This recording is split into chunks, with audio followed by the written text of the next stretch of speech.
And we're going to move on now to speaking about the report itself.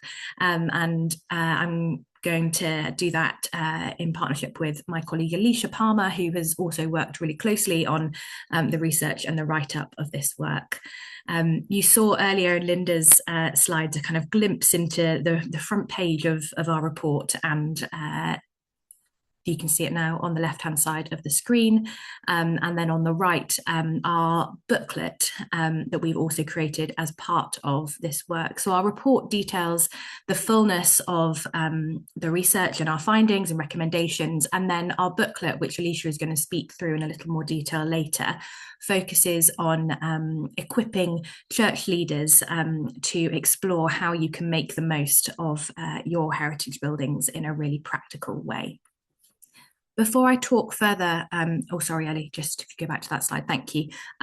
Before I talk further about the detail of the report, I just wanted to flag this quote, which is at the front of the report from Jacques Le Goff, who's a French historian, that says, "The cathedral is the ultimate monument of long duration, continuities and rebirths, a place of collective memory, but above all, a place of living." And while our research looks at local churches rather than cathedrals, there was something really important about this quote for us as we kind of pulled together our research. And you'll see that it's inspired the title, A Place of Living, of our report and also of our booklet. And we chose this quote because we felt that these buildings that we have in so many of our communities in the UK, they reflect the culture and the story of our local communities. They've been in existence for many generations and have seen so much change. And so they encapsulate kind of what it means to live in that community in lots of ways. But equally, as warm welcome spaces, they're often places that people come and they can share those little moments of community, of relationship and connection in their everyday lives. And those moments of connection that have a really significant impact on their well-being, on their sense of belonging and purpose and safety.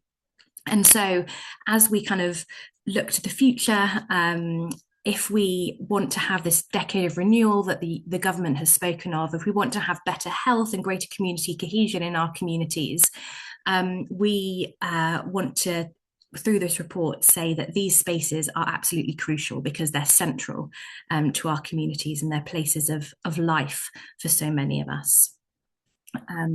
So to go into a little more detail into the thinking behind this research and where this came from. We've heard this morning about the existing evidence base in terms of heritage and well-being, so much research that's been done by Historic England looking at the relationship between those two things. We've heard from the National Churches Trust about some of the research that's been done around the impact of the local church on well-being in communities. And we've also there is a great impact report from the Warm Welcome campaign looking at the impact of warm welcome spaces. And for anyone who's not familiar with Warm Welcome, it was established in autumn 2022 as a community response to the cost of living crisis. And there are now over 5,800 spaces that all offer a welcome, connection and belonging. They're free to enter and they're warm and welcoming spaces. The impact evaluation from 2024 shows that 80% of those who came to warm welcome spaces said that it had improved their well-being. And so what we wanted to do with this research was to acknowledge those kind of three different areas of existing evidence, but to ask the question about whether there is an overlap between warm welcome spaces and church buildings and heritage that means that when those things kind of come together, they can have a really positive impact on the well-being of local communities. And so we wanted to explore, can warm welcome spaces being in heritage buildings make the well-being benefits of heritage more accessible to people who might not be able to go to heritage spaces elsewhere? But also, how can we evidence the value of heritage churches as local community assets when it comes to neighbourhood health, community cohesion, and some of those other key priorities that our government have at the moment. This next slide is just the sort of granular detail of the methodology, and you can read more about this in the report. We defined heritage buildings very broadly as those that can be historic or modern, but all hold a cultural value that means they're places to be celebrated and preserved. and we defined heritage churches as those built before 1960. So quite a kind of broad and generous definition. And our key research aims were to be able to evidence the impact of warm welcome spaces in heritage church buildings on the well-being of individuals, and then to be able to articulate the social value of warm welcome spaces in historic church buildings through using Wellbees, which is a specific measurement specified in the Treasury's Green Book. Our research was conducted between February and July this year. We had an online survey of 164 visitors to Warm Welcome Spaces, 10 site visits to Warm Welcome Spaces with 3 interviews at each site. And then we also held an online workshop with 7 Warm Welcome facilitators from heritage churches. I'm going to hand over to Alicia now to share a bit about some of our top line findings in the report. Amazing. Thank you, Esther. As Esther said, I'm Alicia. I'm a consultant at the Good Faith Partnership, and I've worked with Esther on this report. And it's my privilege this morning to be able to share with you some of our top line findings. I think this research contributed to our understanding of the well-being benefits of warm welcome spaces in 2 key ways. And I'm going to come on to exploring some of the really specific benefits and assets that heritage buildings have. But firstly, I just wanted to highlight that this research really exemplifies the positive impacts on the well-being of local communities that all welcome spaces have, regardless of being located in a heritage building or a more modern building. I'm sure so many of you here this morning know that through personal experience or anecdotal stories of the kind of friendship, the connection, the belonging, some of the things Linda mentioned earlier that these spaces offer us.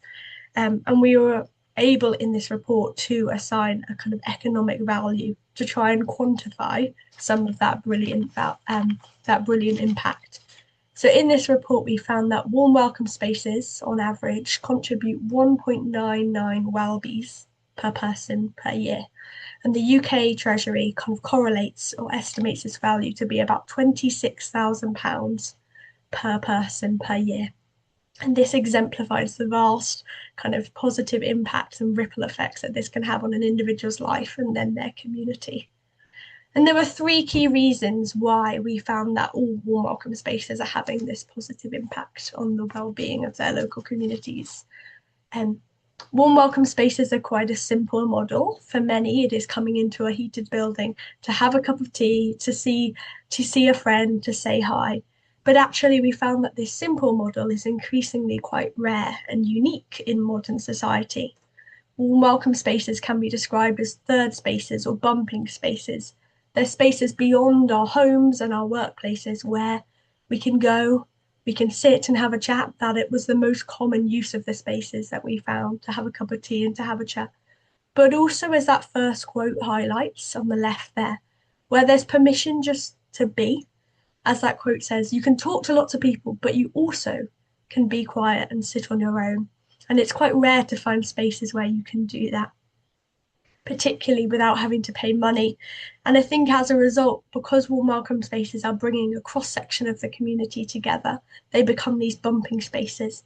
People bump into one another, build friendships, and also potentially build unlikely friendships with those that they might not have otherwise met. A second finding was that warm welcome spaces provide an access point for all other types of wellbeing provision. During our research, we came across seated exercise classes, tech support drop-ins, wellbeing walks, social supermarkets, all connected in and through warm welcome spaces. Sometimes the warm welcome spaces is the kind of front door to someone being able to access a huge range of support that they might not have even known was available or might not even have put their hand up to access. And again, those quotes there in the middle show the transformative effects that this can have on someone's life, to restoring their mental health, or even just giving them a structure and a purpose for every day, which is brilliant. And we also identified that all warm welcome spaces, it's not just their visitors that can experience these transformative wellbeing effects, but also their volunteers. Warm welcome spaces can provide quite flexible volunteering opportunities, sometimes for the most vulnerable in society, maybe so they can gain the confidence and the skills needed to have that greater purpose in life, or to maybe even re-enter the workforce. If we could have the next slide, please. There's also a range of specific assets of warm welcome spaces in heritage buildings that this research identified. And many of these really kind of add to the ability for warm welcome spaces to be that kind of space of belonging and that space of reflection and just to be that I shared earlier. We did find that heritage buildings were associated with stronger senses of belonging and identity, and that those who visited warm welcome spaces in heritage buildings were more likely to say that the building reflected the culture of the community. There's a few reasons for this. Sometimes that's because the buildings are physically or visually recognizable. They might have stained glass windows, for example, but also they're filled with memories from the community, from family weddings to christenings. There's a lot of kind of embedded memory and history in these spaces. And I think it's that belonging and it's that identity, which often means that people also feel a kind of increased sense of ownership to these buildings. In lots of the spaces that Esther and I visited, we were welcomed by volunteers who saw the building as their own and were able to welcome us into it as if it's part of them and it's part of their story. And often it's this ownership, or sorry, if we go back one slide quickly, that also means people rally together to protect these buildings, maybe to fundraise for the renovations or to bring them into public ownership. And these acts of rallying together themselves have huge well-being impacts because people are coming together around a shared purpose and mission. We also identified that heritage church spaces have some distinct, unique impacts. Firstly, they're places of sanctuary. Their physical design, whether that's high ceilings, stained glass windows, does have a powerful effect. We've seen that first quote, the aesthetics matter, because even if you're not a churchgoer, you get this feeling by osmosis. It's such a beautiful space. The atmosphere is powerful. And sometimes just the design of these spaces that is different from your normal space you sit in allows people that permission to be and to reflect and to maybe answer bigger questions. In addition, often heritage churches are central and accessible.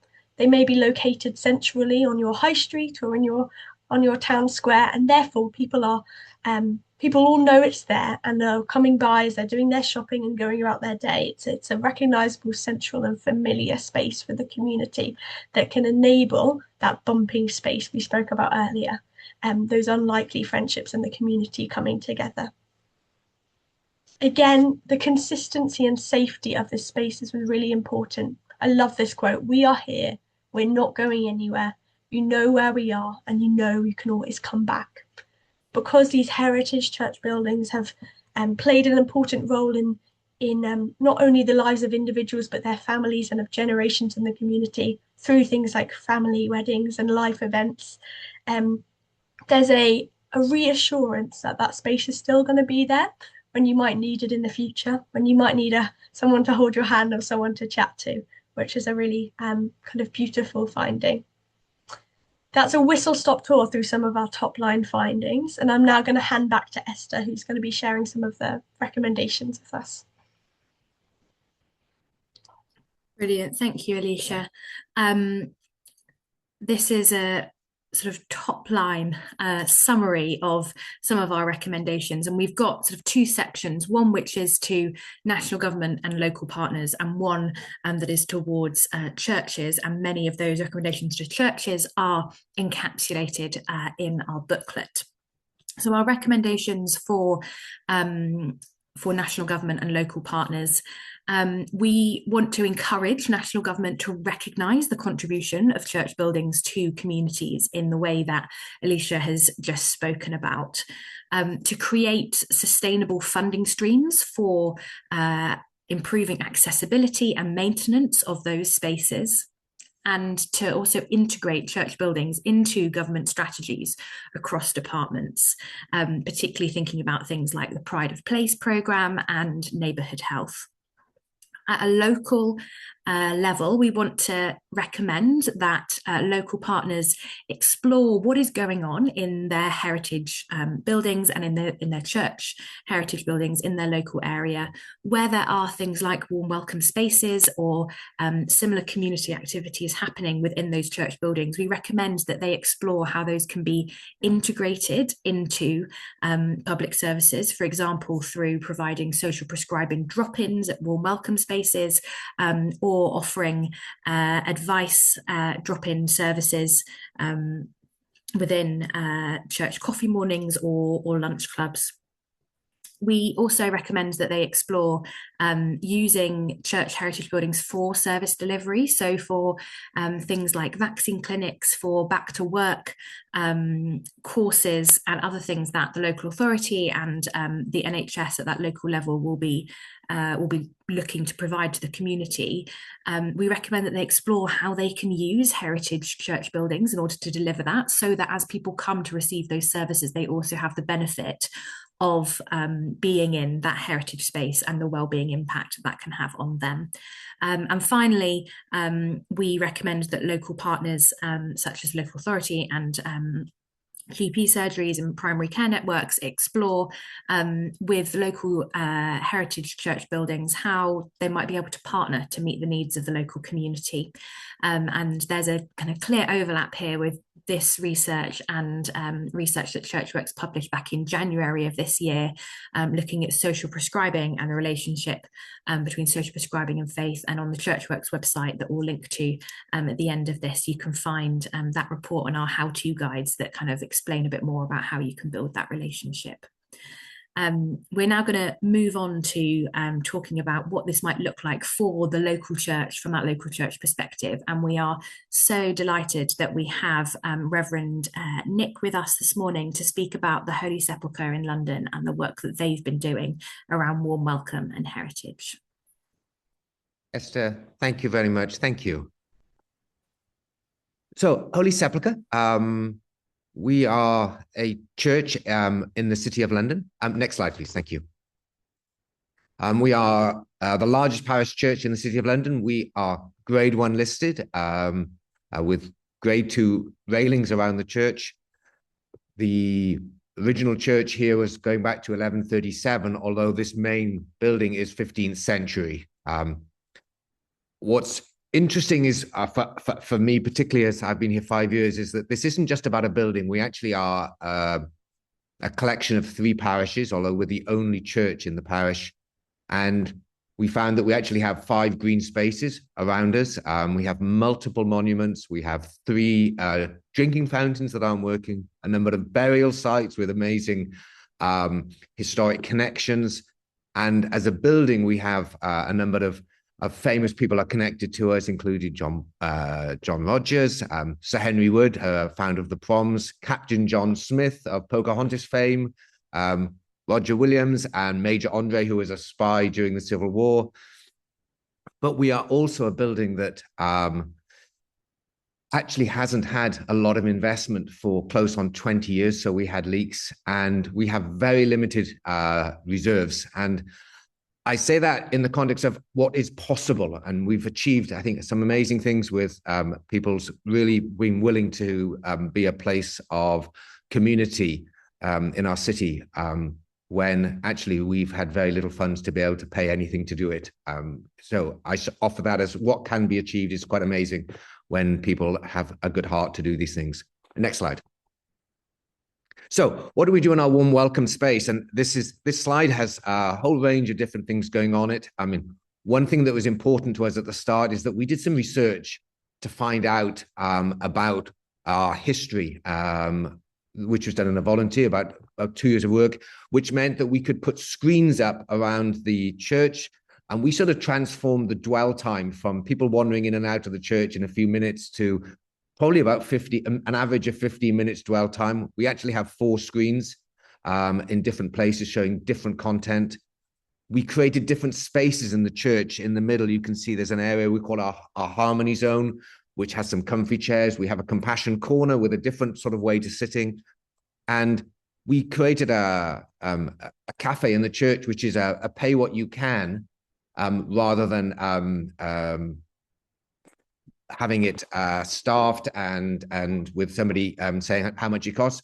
And that enables us to, we believe, to have a warm welcome to all people, homed and homeless, rich and poor. And we believe it probably breaks even in the context of how much it costs us.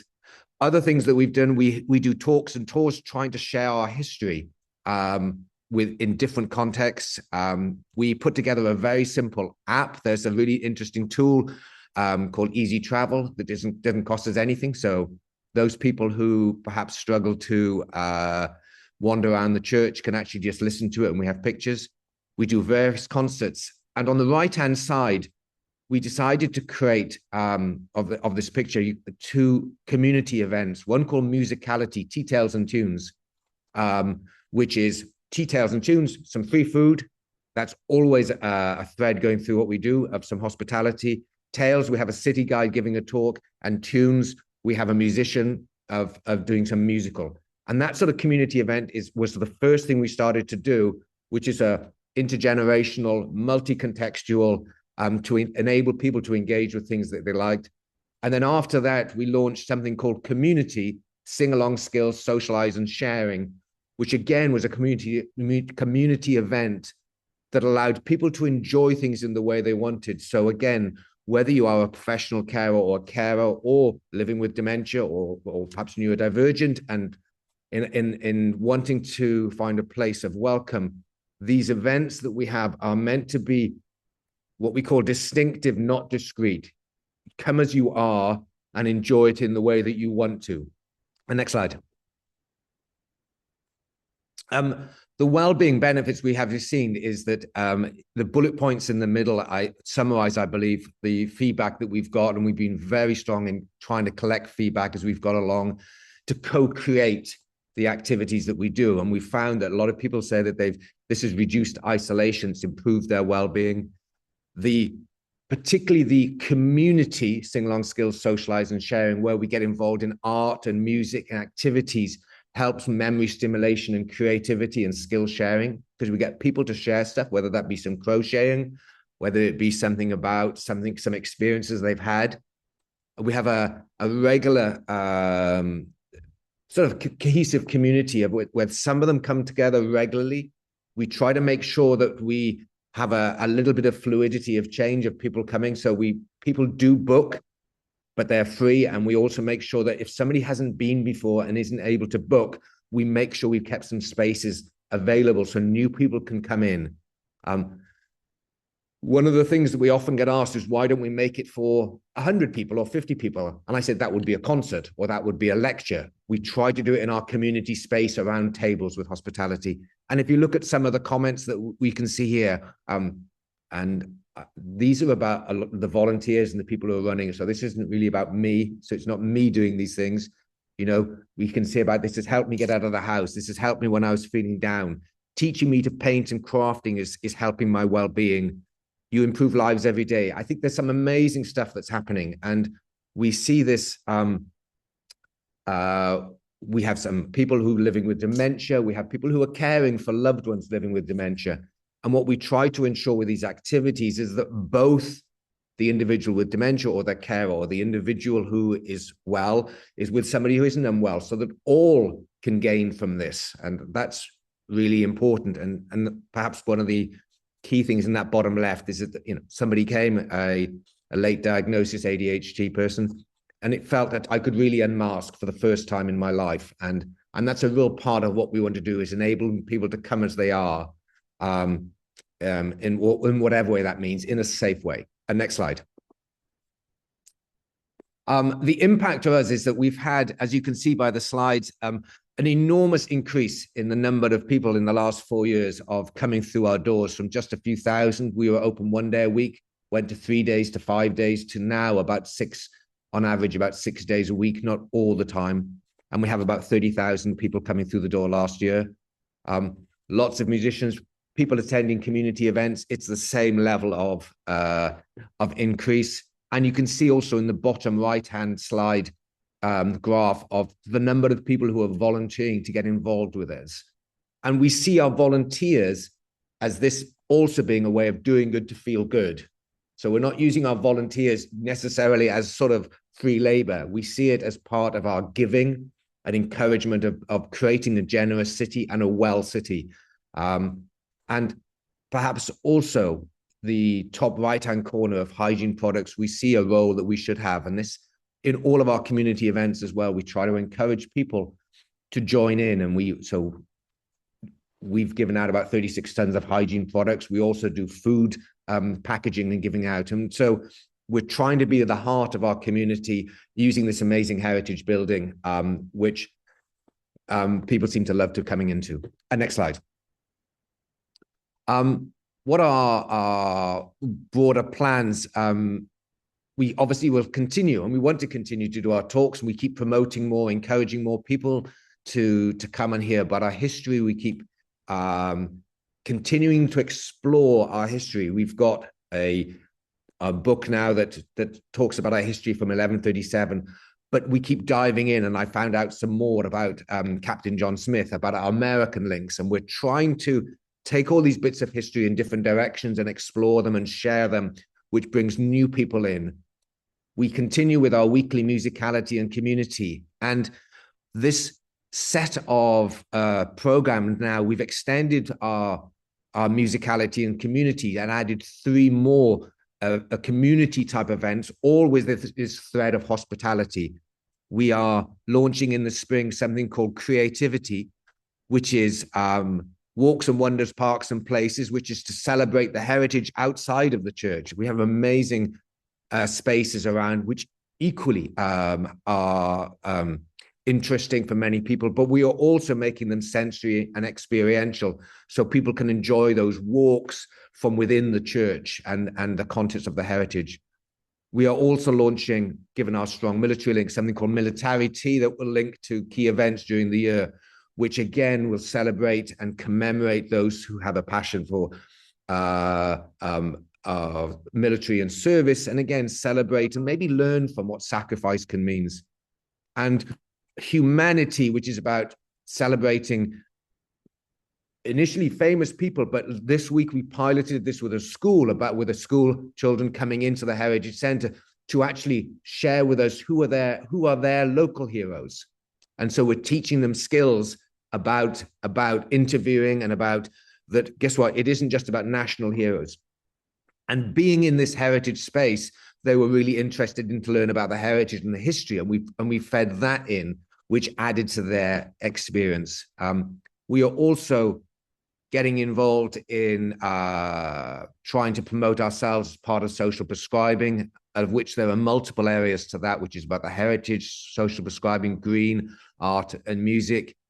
And as a final part here is how do we share some of our learning and learn from others? And that's another key part. As you can see, how can we package these a little bit up and share them with other people? Final slide. So I was asked some of the reflections to share with others. The key one is, I think, is knowing your communities, and we have multiple communities and working with them to collaborate and co-create with them. I hope that nothing that we do is done to our communities. All of them have been created. You know, the curiosity, the walks we're creating with them because we've been asked to, and that's important. I think about starting small but be consistent. That's one of the things that we've learned. We've tried to, with the small amount of money that we have, just do things regularly so people feel, as one of the comments on one of the slides in the earlier part of it was saying, we are here. And we were here before, we are here now, and we will be here next week. So people feel and that we can form part of the rhythm of their life. Making sure this is a safe and secure place in all aspects for all people, including our team, is super important to us. We want everybody in our team to be a host and guide. So that's really important to us. We try to create spaces so that people can enjoy the church in the way they want to, and we do a lot of measurement, and I know people get challenged by this, and I'm okay with, we just do enough. You know, we do track visitors. We might not get it perfectly, but we get it more right than not having anything. And there's a final piece, which is the final bullet point, is that when we put together our plan, it was twofold. It was about the building and about the community. There's no point in having the community come in that if the water's coming in, and we've tried to have a parallel process of restoration of the building, and renewal of our community program. Thank you. Amazing. Thank you so much, Nick. Really great to see what this looks like on the ground in your context. And some of your reflections there feed perfectly into the booklet. As Esther mentioned earlier, alongside the report, we've also created a booklet, and this is to guide heritage churches through the journey of recognizing the unique assets that their spaces have and then maximizing them. Rather than seeing a heritage building or a heritage church as a barrier, as a large cold space that's expensive to maintain and expensive to heat. Instead, we wanted to really help these heritage churches make the most of their building. So we've created 5 really practical steps, which this booklet guides you through. I'm going to give you a whistle-stop tour of the booklet, and I've got some screenshots on the slides, but later we'll be sharing the links in the chat and on the screen. So please do take some further time to have a look in your own time and reflect on some of the questions that this booklet raises. Firstly, knowing your strengths. In order to be able to build on your strengths, you need to first reflect on what they are. This might be some of the gifts and passions of your volunteers. It also might be some of the things we've already mentioned today, some of the assets of heritage buildings and heritage churches. Maybe you have a central location where shoppers are passing by throughout the day. Maybe people often describe your building as a peaceful space, and they might be quite open to sitting there, to reflecting, to having deeper conversations. It's really important to think about what people already recognize your space to be offering to the community, and then building upon that. Secondly, understanding your heritage. If we go to the next slide, please. You might want to work with a volunteer or a local student who'd be up for doing some research into the heritage building. As Nick mentioned earlier, that's great to kind of understand what's been taking space in your space, and so that you can share that with visitors.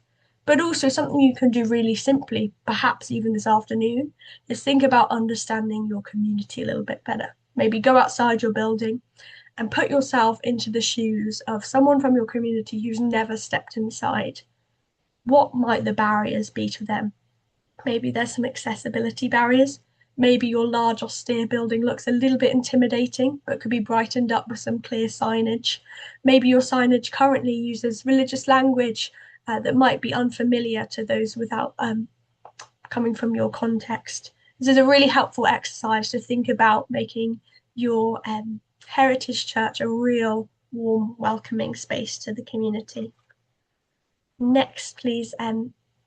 As Nick brilliantly shared, understanding your heritage is great because you then can be really innovative, and you can weave this into the experience that visitors to your space have.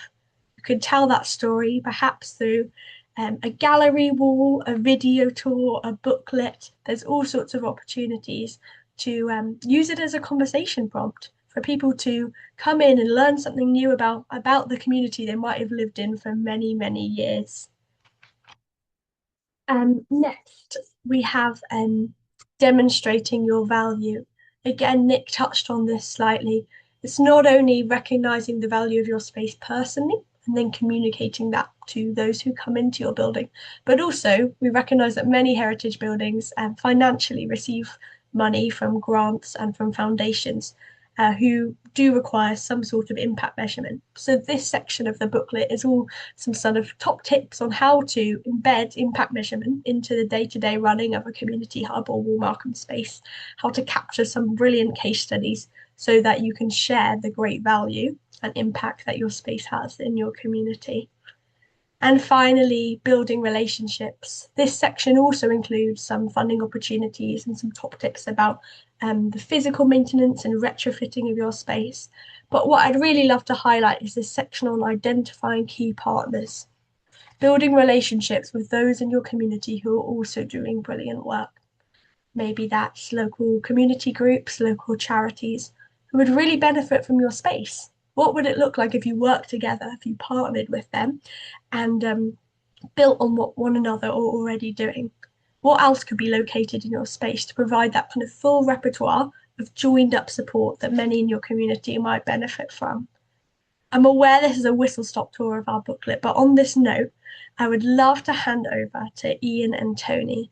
Ian and Tony are based at St Jude's Community Hub in a heritage church in Plymouth, which does all sorts of amazing work and offers their community a brilliant warm welcome, but also has made some real steps in partnering with local services.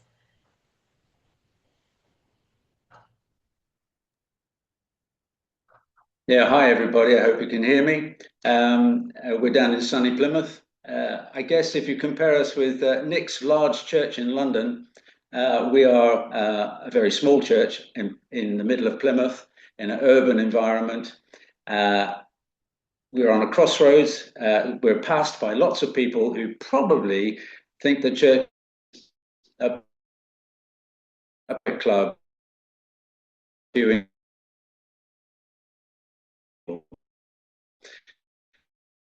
We want to turn that around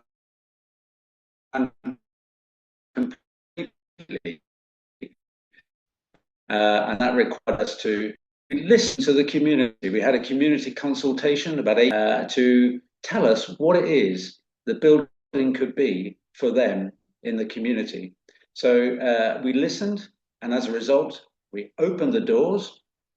We provided a warm space, free coffee and biscuits, which cost very little, and allowed people to come in and make it their space. You can see on this slide, coffee with cops on the left-hand side. The police came along to talk to people about any concerns they had in the local area, and there's plenty. On the right-hand side, there's a rummy cup table. There's a group that all they wanted to do was play rummy cup. That's fine. Let's put a table aside for that.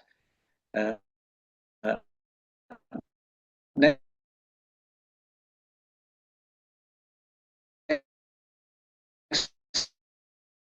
slide, please.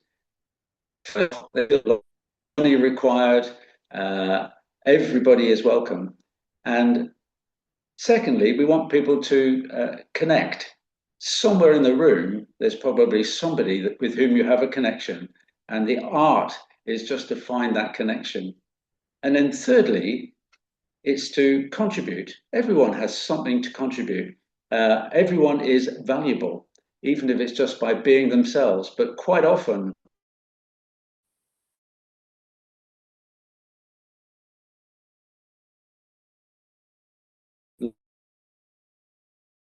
life skills are whatever way possible. I've got Tony with me. Tony's just somebody who dropped into the hub and frankly hasn't stayed away since. That's very true, Ian. Yeah. I'm just the man in the street who enjoys coming to this church, get a feeling of warmth, happiness, fellowship. I recommend it to everyone. Well, there's a happy customer. I didn't know what Tony was going to say. I'm the only one that's happy. Yeah, our only happy customer. Don't say that. Couple of points from what Nick had to say from a much larger project, a larger church in London, and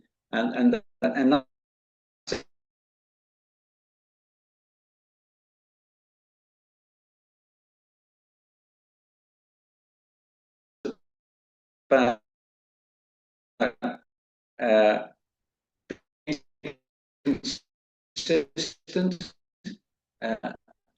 We only open what pillar 20 to 30 people every week, walk around our local parks as a group, and then come back for a cuppa and a further chat, and friendship grows. So that's just a couple of things. In this slide, you can see a reading group that needed a place to meet monthly, and they've adopted the hub, and we've adopted them.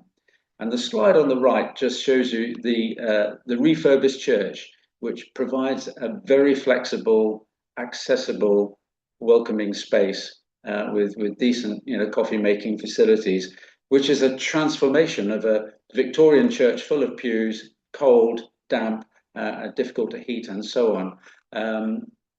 So it shows the art of the possible for a small church. If people have the vision,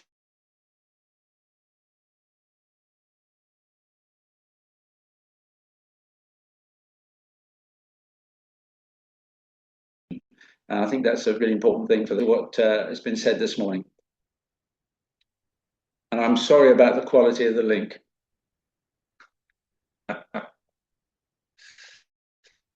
Thank you so much, Tony and Ian. Oh, I now don't know about the quality of my link. Can you hear me?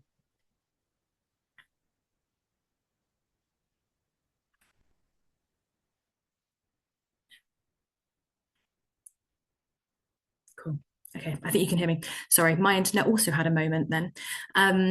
Thank you so much, Tony and Ian, for sharing. And yeah, I'm sorry that we could catch little bits of that. Within the report, you can read the fullness of the case study of what Ian and Tony have been part of at St Jude's, which has been really, really brilliant. So please do take a look at that. We are going to wrap up our formal time together now. On the screen, you can see the QR codes for our report and also for our booklet. And also in the chat is the link that will take you to the Churchworks website, where you can download the report and the booklet together. We will also be sending a follow-up email that will have all of the different things that have been mentioned this morning, and I will include my email address in that, and I'm really happy to continue any conversations that you would like to have about how we can implement this research and continue this work. I'm also really happy to come and share about this research and the work that we've done with colleagues or in other spaces. So please do get in touch if that's something that you would value. Before we go, I'm just going to briefly flag to you the Churchworks Summit, which is happening on the 27th of February in Central Hall in Westminster. And this is going to be a big celebration of all the work that Churchworks has been doing around bringing churches and the government together for social good. Beyond what we have just spoken about this morning, also thinking about vulnerable children and families and anti-poverty work. Please do come and join us for that. We would love you to be there. We would really love for you to share that more broadly with other contacts and colleagues as well. Before we just wrap up, finally, I just want to say thank you so much for being here. Thank you for your time this morning, for being part of this conversation. Thank you to Historic England and National Churches Trust for speaking. Thank you so much to all the spaces that took part in this research, whether that was through facilitating surveys or having us visit or coming to our online workshop. We really appreciated your time the enthusiasm with which you engaged with this report. And thank you so much to Alicia for joining me in presenting, and Jack at the beginning. And thank you to Ellie, who has been doing all the tech in the background for this event. And we definitely couldn't have done today without her. So that's an end to the formal part of our webinar. Thank you so much for being here. For anyone who would like to stay around and ask some questions in the chat, we will be here, and happy to continue the conversation. Thank you so much.